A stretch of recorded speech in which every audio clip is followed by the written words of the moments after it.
Afin de faciliter le classement des livres dans la bibliothèque, il peut être utile d'identifier certains types de documents.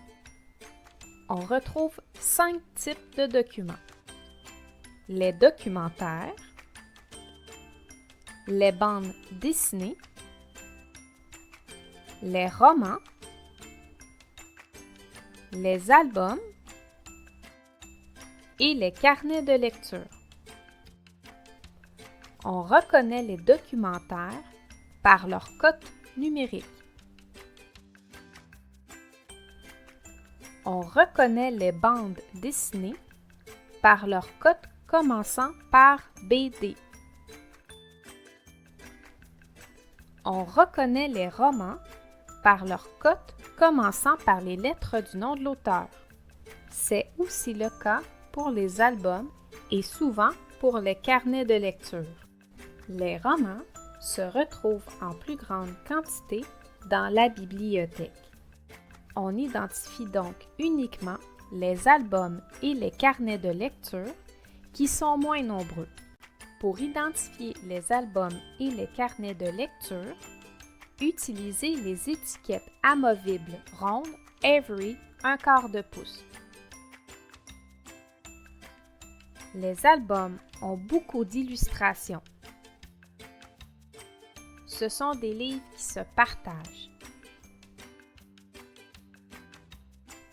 On identifie les albums avec un point de couleur rouge.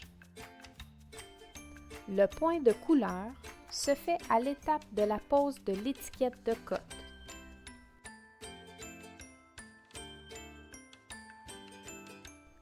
Apposez le point de couleur sur l'étiquette de cote juste au-dessous de celle-ci.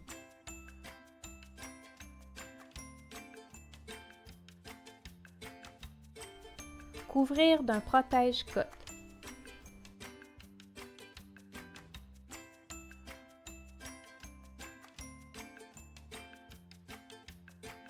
Les albums de langue anglaise peuvent être identifiés avec un point de couleur verte. Les carnets de lecture ne correspondent pas à un type de document, mais à un niveau de lecture. Ils s'adressent aux lecteurs débutants.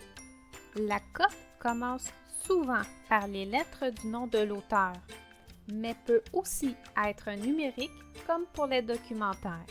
On identifie les carnets de lecture avec un point de couleur bleue. Les carnets de lecture de langue anglaise peuvent être identifiés avec un point de couleur jaune. Il se peut qu'il y ait des livres de classe dans l'école. Dans ce cas, le point de couleur permet de faire la distinction entre les livres de classe et les livres de la bibliothèque. Pour les livres de classe, il est recommandé d'apposer un point de couleur sur l'étiquette de code zébré.